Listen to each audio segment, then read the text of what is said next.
everybody? Jeff Lightsy Jr. here with the Black Boss channel. Be sure to hit the thumbs up button, like, share, subscribe, and the notification bell because I upload all the time. This is so remarkable that Antonio Brown, yes, AB, yes, Antonio Brown, future Hall of Famer Antonio Brown. Don't ever get it twisted. He's not going to be first ballot because he did too much. But future Hall of Famer Antonio Brown is a Super Bowl champion. Future Hall of Famer Antonio Brown was a contributing factor in winning the Super Bowl with the Tampa Bay Buccaneers. Future Hall of Famer Antonio Brown went from being called crazy, went from being called a psycho, went from saying has mental issues, went from almost being out of the league completely to being a Super Bowl champion. That Antonio Brown now hoist a ring, hoisted the Lombardi trophy, and now legacy is cemented. I mean, you can't say he just rode the pine to a Super Bowl. He caught 45 balls this year. He had 6 touchdowns. He had a touchdown in the Super Bowl. That Antonio Brown should be a first ballot Hall of Famer, won't be a first ballot Hall of Famer because NFL voters are petty, and Antonio Brown did a lot of stuff against, to hinder himself. But just let's think about the timeline of Antonio Brown. Like, I'm happy for AB. I don't know about you guys, and some of you rightfully so don't like that AB won the Super Bowl. Hey, it is what it is. There's always people that love someone, especially sports figures. You either love them or hate them. There's really not no in between when it comes to sports figures. You either like them, like, oh yeah, I like this guy, he's cool, whatever, or you're like, man, I can't stand this dude, or whatever. That's how it is with Tom Brady. That's how it is with Patrick Mahomes. That's how it is with LeBron James, one of the more polarizing people, and that's how it is for Antonio Brown. But with AB, I mean, this man was literally almost out of the league. Like there was no other team that was going to touch AB. The Ravens, even though he worked out with Lamar Jackson, and even though they desperately needed help on the outside, they didn't want to touch AB. Obviously, the Patriots cut AB. The Raiders cut AB and got their money back. The Pittsburgh was done with AB. Hell, AB was the best receiver in the NFL at the time that they traded him. They traded him for a 3rd and a 5th round pick. Odell Beckham went for a 1. Coming off injury, Stephon Diggs went for a 1, who had never had crumbs in his stats, in his play and ability up until that point compared to AB. Brandon Crooks went for a 1, and AB, who was the best receiver in the NFL, went for a 3rd and a 5th. That is how bad Pittsburgh just wanted him to get the hell out of town. That same AB that celebrated when he got cut from the Raiders, when the Raiders actually cut this man and got their guaranteed money back and didn't have to pay him. He was going to have a big lump sum guarantee, and they didn't have to pay it because he went crazy. First, he froze his feet off. The man had blisters on his feet. He froze his feet off before training camp. Then he called Mike Mayock a cracker. He called Mike Mayock a cracker, and all of this stuff happened, and they cut him. And John Griffin. They had the helmet controversy. So let's run through the timeline of Antonio Brown and see how in the hell did we get to this man being a Super Bowl champion, catching a touchdown in the Super Bowl, and being a Super Bowl champion. So Antonio Brown was a late round pick. He was not a first round pick. He was out of Central Michigan. He was an undersized receiver that didn't run a fast 40. He gets to Pittsburgh, and Pittsburgh is like a wide receiver right? Like Pittsburgh and wide receivers, they always end up good. They don't get bad receivers. Somehow, some way, whatever system they do in Pittsburgh, receiver development is like number 1. It's number 1 in the league. Emmanuel Sanders, Martavis Bryant, Antonio Brown, Juju Smith-Schuster, Hines Ward, Antoine Randall, Santonio Holmes. I'm missing guys. Wallace, Emmanuel Wallace, not Emmanuel Wallace, but Wallace. Like they just wide receiver factory over there in Pittsburgh, and Antonio Brown was one of them. But out of all of those guys, he was the best. He was the best. He rose to being the best. Damn near the best player in the league, position, if you take positions out of the category. I mean, he was the best wide receiver easily for a 7-year stretch. He was the best 7-8-year stretch. He was the best wide receiver in the NFL. Period. Like, you could say Julio, but if you put Julio's and AB's numbers side by side, ABs were better. And AB is half the size of Julio. And AB doesn't run the 40 like Julio, but he scored more touchdowns, caught more balls, and had more yards. AB was the best.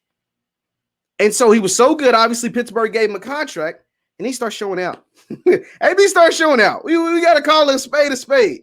AB was recording Mike Tomlin, going Facebook Live during during the post game when Tomlin's cursing out the Patriots. AB had an unexcused absence at practice. Like he just flew to Miami, left on like Monday, didn't tell anybody he was leaving, and showed up on Thursday and expected to play a game before the play. They had to win this game to get the playoffs.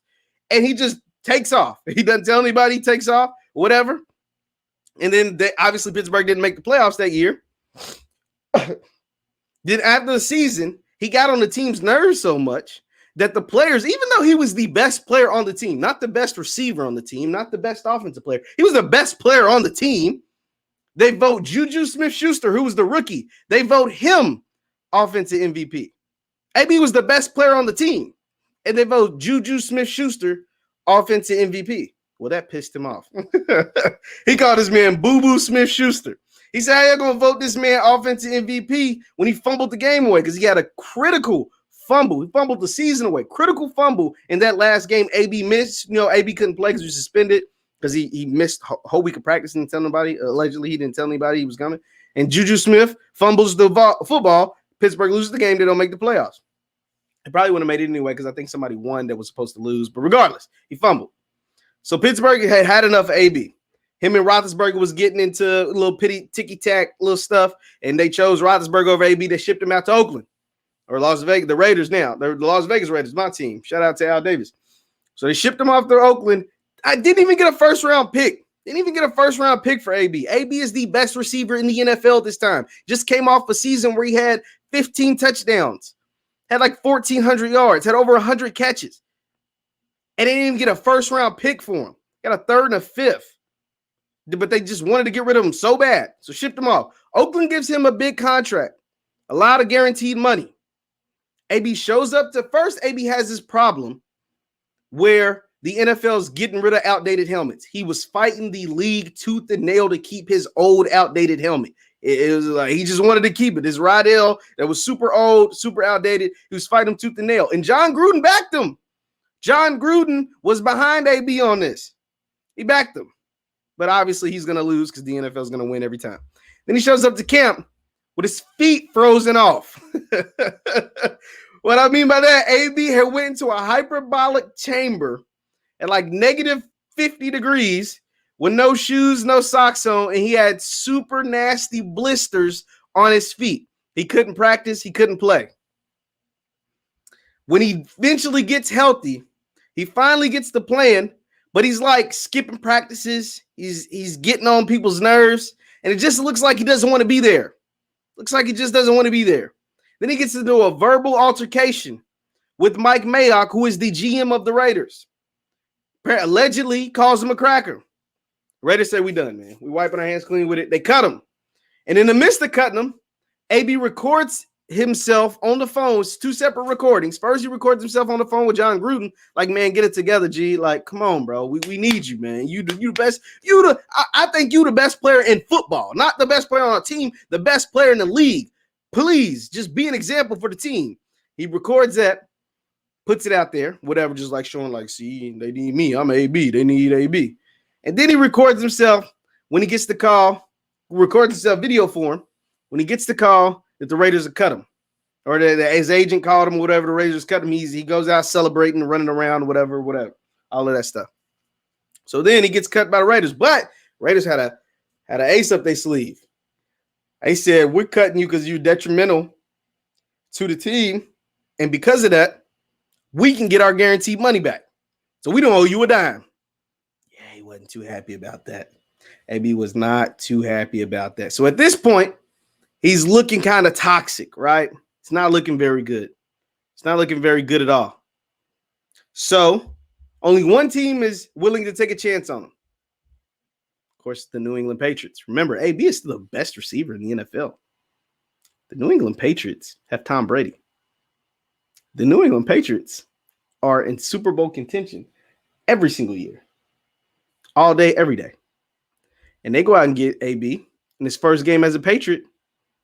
He shows out, scores a touchdown against the Miami Dolphins. Looks great. Catches like 6-7 balls, scores a touchdown. Everything looks good. Him and Tom Brady. I think he was living with Tom Brady at the time when he signed with the Patriots. He moved into Tom Brady's house. Everything's all good. Then these videos come out. AB cursing out the mother of his child, and AB just looking crazy, doing all kinds of rants. And then a sexual allegation, a sexual assault came out against Antonio Brown. And that did not sit right with the Patriots. They were just borderline. They were borderline. They were going to stick with him, though. They were going to stick with him. But it wasn't looking good. Was not looking good. Now, I always say allegedly because we don't know. Wasn't looking good.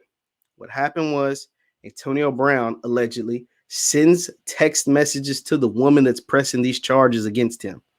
Sends these text messages allegedly, and they get leaked. Patriots, they was like, okay, we got to wipe our hands with AB. We got to cut him. We got to let him go. Because after those text messages leaked, it was just too much PR, too much press, too much heat on the Patriots keeping AB. So they cut him. He sits out all the football, all of last year when the Chiefs won the Super Bowl. He sat out the whole season. During the offseason, working out with Lamar Jackson. Lamar's like campaigning. He's the franchise quarterback of Baltimore, a team with no receivers, no good ones anyway. Campaigning to get AB as a Raven. The Ravens are like, nah, we good. Nobody wants to touch AB. Tom Brady signs with the Buccaneers, obviously. And because of that, in Tom Brady, Antonio Brown connection, Bruce Arians is asked, will you be signing Antonio Brown? And he says no. Said, I coached Antonio Brown in Pittsburgh. He was a headache back then. He's become even more of a headache now. He's making rap videos. He's got women, Bruce Arians didn't say all of this, but it was like alluded to, like, man, he's got too much. A dark cloud is following Antonio Brown right now. We don't want no parts of it. It'd be a PR nightmare, essentially. But Tom Brady's on the Buccaneers. And Chris Godwin gets hurt. A couple of Bucs receivers get hurt. Tom Brady, I think, goes to Bruce Arians is like, let's get Antonio. He's good. Midway through the season, they signed Antonio Brown. In just a few games, thinking about 10 games, he caught 45 passes, had 500 yards and 6 touchdowns. A contributor to a Bucs team that wins the Super Bowl. And now, I don't know what's happening with the sexual assault cases. If the woman was sexually assaulted, I hope she gets justice. But as of now, there hasn't been any new developments with that. And Antonio Brown is a Super Bowl champion. I'm happy for Antonio Brown because, like I said, at one point, it looked like his career in the NFL was on the skids. Nobody was going to touch AB. As talented as he was that much of a headache. And a lot of it he brought on himself. A lot of it, I think, was manipulated and conjured up by the media. But a lot of it he brought on himself. But it looks like his head's on the straight and narrow. And I'm glad he's a Super Bowl champion. Leave your comments down below on Antonio Brown. Once again, I'm Jeff Lightsy Jr. at the Black Boss channel. Be sure to hit the thumbs up button, like, share, subscribe. And I'm out. See you guys next time.